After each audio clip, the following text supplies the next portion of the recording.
Esse é o Ancapsu e nós vamos falar agora sobre uma votação que teve no Congresso americano em que por muito pouco, segundo estão dizendo as pessoas, e por muito pouco as tarifas ao Brasil não caíram. Olha só, a votação foi 200 a 198, foi mantida as tarifas no Brasil, tá?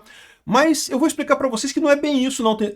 Os esquerdistas aí estão comemorando, dizendo que não, tá vendo, por muito pouco não caiu as tarifas, que o Trump não controla nada, tá vendo? E olha só, mais um pouquinho, quando chegar em 2026, que a gente tiver a eleição do midterm, né, que tem a tendência de mudar o controle do Congresso lá nos Estados Unidos, aí pronto, aí vai cair as tarifas. E a história não é bem essa. Eu vou explicar para vocês o caso aqui. De fato, houve essa votação, de fato tem a resolução, tá aqui, ó, a resolução HJ-RES 117, e que é exatamente para acabar com essa ordem executiva aqui dos Estados Unidos, aqui de aqui, ó, as ameaças aos Estados Unidos pelo governo do Brasil e coisa e tal, é a ordem executiva do Trump que colocou as tarifas no Brasil. Mas eu vou explicar para vocês que isso aqui era votação, na verdade, para descartar essa coisa de cara, para nem analisar esse negócio. Não era a votação para aprovar essa legislação. Vamos entender esse caso aqui. Essa notícia foi sugerida por não foi sugerida por ninguém, Bitman e várias outras pessoas. Obrigado aí ao pessoal que sugeriu notícias lá no nosso site, no visãolibertaria.com, e obrigado a você que está assistindo o nosso vídeo. Se você gosta do nosso conteúdo, por favor, deixe o seu like e se inscreva aqui no canal, né? Pois bem, tá muito engraçado, porque a esquerdalhada tá em festa com isso. Tá vendo? Por muito pouquinho não aprovou, ia acabar as tarifas do Brasil e coisa e tal. E veja, eu sou contra essas tarifas também, tá? Sempre falei para vocês, eu acho que essas tarifas não foi a coisa legal, não era a maneira correta, né? Tudo bem, foi a maneira que o Trump encontrou de bater no governo brasileiro, machuca o governo brasileiro, não tenha dúvida, a pressão de muitos empresários aqui sobre o STF é grande, mas, por outro lado, isso prejudica o Brasil, né? Isso prejudica a vida das pessoas aqui no Brasil. Então, eu não sou a favor dessas tarifas, não. Aliás, eu sempre critiquei essas tarifas do Trump aqui, desde que ele começou com esse negócio de botar tarifa em todo mundo. É uma coisa que eu considero errado, não é o caminho correto de fazer a coisa.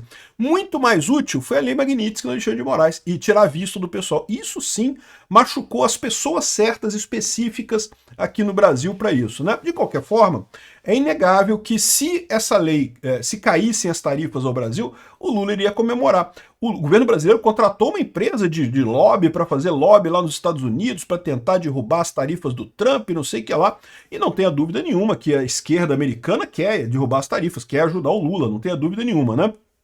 Então, esse cara aqui, ó, esse deputado Mix, submeteu a seguinte resolução para o Comitê em Relações Exteriores, né?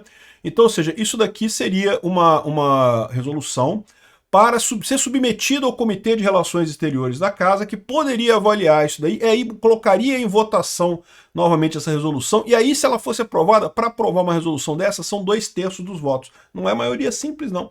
Então, embora pareça que tenha sido uma derrota por pouquinho aqui, ó, só dois votos de diferença, na verdade, assim, a chance disso aqui passar seria muito pequena.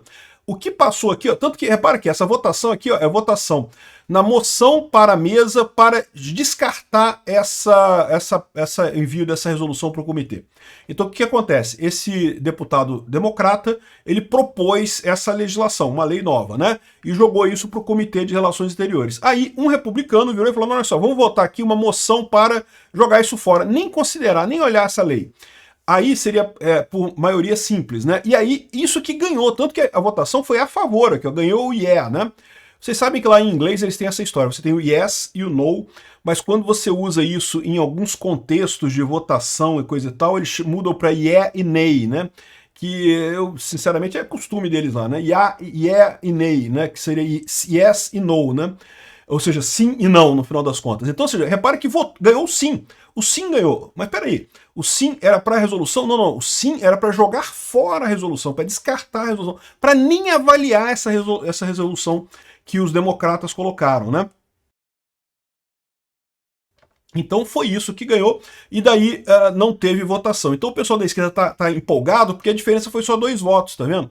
Mas de novo, se isso daqui, vamos supor que os republicanos perdessem, essa resolução iria ser encaminhada para o Comitê de Relações Exteriores, seria votada nesse comitê e depois teria que voltar à Câmara para ser votada na Câmara por 2/3, para aí sim ter o valor de impedir essa resolução aqui do Trump, essa ordem executiva do Trump, que é um decreto, né, executivo do Trump, que estabeleceu as tarifas no Brasil, né? E aí, ou seja, não conseguiu nem começar a apreciar essa matéria, já foi descartado de resto. Então, não teve nenhuma, assim, não chegou nem perto de coisa alguma de cair as tarifas do Brasil com essa história aqui. Podem ficar despreocupados, não chegou nem perto disso, né? Aqui, ó, a resolução é muito simples, aqui, o texto dela é muito claro aqui, ó. Resolvido pelo Senado e pela Casa, daí ser uma resolução conjunta de representantes dos Estados Unidos no Congresso, de acordo com a seção 202 do Ato das Emergências Nacionais. Essa seção 202 é essa seção aqui, ó, 202, que fala o seguinte aqui, ó, a terminação da emergência nacional pelo Congresso. Não depois de 6 meses após uma emergência ser declarada e não depois do final de cada período de 6 meses depois disso, cada casa do Congresso deve se encontrar para verificar, numa resolução conjunta, determinar se aquela emergência deve ser terminada ou não. Ou seja, realmente o Congresso tem o poder de terminar uma emergência decretada pelo presidente, né? Ou seja, esse ato aqui do Trump, que decretou a emergência e colocou tarifas no Brasil, poderia ser encerrada pelo Congresso.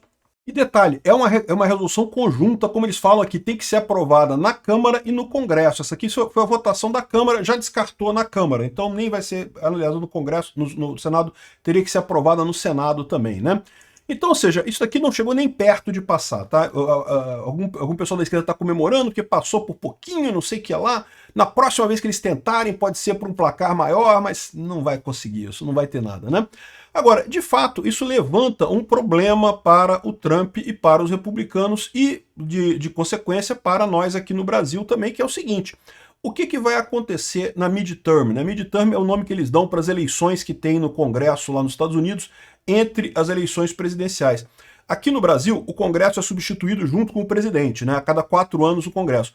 Lá nos Estados Unidos, o mandato de deputado é de 2 anos só. Então, a cada 2 anos tem eleição lá. Então, tem uma eleição que é junto com a eleição do presidente. No caso, foi a eleição do Trump. O Trump conseguiu a maioria na casa lá na eleição de 2024.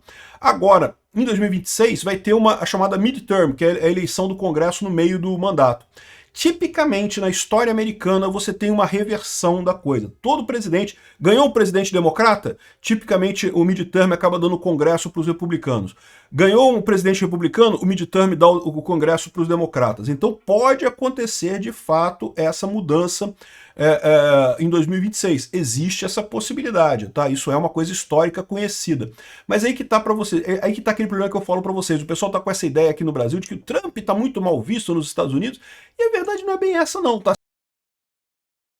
Se você olhar aqui o mapa para a eleição de 2026, né, o midterm, né, de novo, é uma coisa que a gente não sabe ainda o resultado, né, é previsão. Então tem aqui, ó, a previsão atual é que sejam 212 republicanos e 202 democratas. Então os republicanos estão ganhando dos democratas com uma boa folga aqui, com pelo menos 10 votos de vantagem. E tem aqui 21 cadeiras que ainda não estão definidas. Então assim, pode ser que os democratas ganhem a Câmara em 2026? Sim, isso pode acontecer. Isso muda muita coisa? Não, não muda tanta coisa assim, porque a maior parte das matérias lá nos Estados Unidos tem que ser votada por 2/3, tem que ter apoio dos dois lados, senão não vota a matéria no Congresso lá. E ainda tem um outro detalhe. Se você olhar o Senado, a perspectiva é os republicanos aumentarem a participação deles. Então, se a Câmara, né, o Congresso lá, que seria, né, a Câmara dos Deputados dele lá, que é a House of Representatives, pode até passar para os democratas, o Senado não. O Senado, a tendência é aumentar a quantidade de senadores republicanos em 2026. Está aqui a previsão, né, dos dados agora. É lógico que tudo isso aqui é previsão, ainda não aconteceu a votação vai ser só em 2026, mas eu acho pouco provável que o Trump perca o controle do Congresso em 2026, tá? É aquilo que eu falo para vocês, o Trump pode estar piorando, mas a verdade é que os democratas estão pior ainda. Os democratas estão perdendo muito mais apoio lá nos Estados Unidos no final das contas, então não há perspectiva dessa melhora que o pessoal está esperando aqui no Brasil. E mais do que isso, o Trump ganhando as midterms, e ele tem chance de ganhar dos dois lados, ele está ganhando aqui, mesmo nos deputados ele está na frente aqui, né? E nos senadores também, muita chance dele ganhar. Isso dá um gás muito grande para ele fazer o sucessor dele em 2028. Então é o que eu falo para vocês, o pessoal esquerdista que está achando que Trump é coisa passageira e vai acabar, não vai não, tá? Vão ter muita dor de cabeça com ele ainda. Obrigado por assistir o vídeo até o final. Além de curtir, compartilhar e se inscrever no canal, considere se tornar patrocinador com valores a partir de R$ 1,99. Clique no botão Seja Membro abaixo para saber as condições e vantagens de patrocinar o canal. Mais informações sobre o nosso projeto, visite nossos sites indicados na tela.